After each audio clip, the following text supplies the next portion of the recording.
Uria arwaru a COVID-19 bururi-ini marongerereka o muthenya, Ministry ya Githomo nayo irathie na mbere kwaraniria na honge ngurani cia unyiti itemi kurora uhotekeku wa macukuru kuhingurwo mweri wa kenda ta uria President eranĩire.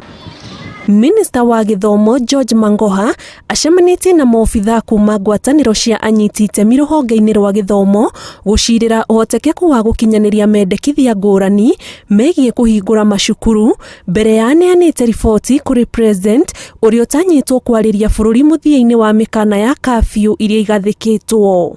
And today we have discussed the options that are according to what is happening in the country as at the moment.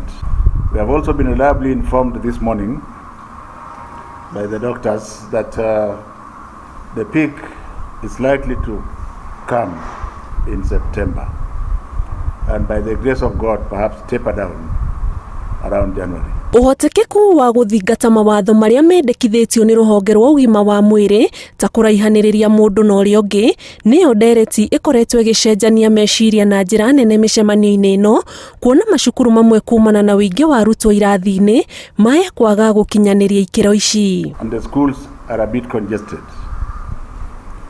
and that whatever is going to determine whether we open or not would depend on whether social distancing can be achieved in school.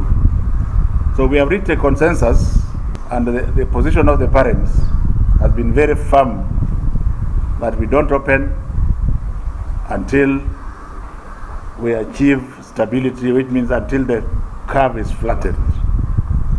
And in my view, the parents are one of the major stakeholders. Ona gũtuĩka Ministry ya Githomo ĩkoretwo ĩkĩharĩria na njĩra itiganĩte kũngĩtuĩka mathomo nĩ megũcokereria mwaka ũyũ, mendekithia ma Ministry ya Ũgima wa Mwĩrĩ nĩmo mekũrũmĩrĩrwo itemi-inĩ rĩa kũgitĩra arutwo kũnyitwo nĩ COVID-19. Ngiribotera Inooro TV, njĩtagwo Ani Ngigĩ wa Nyamu.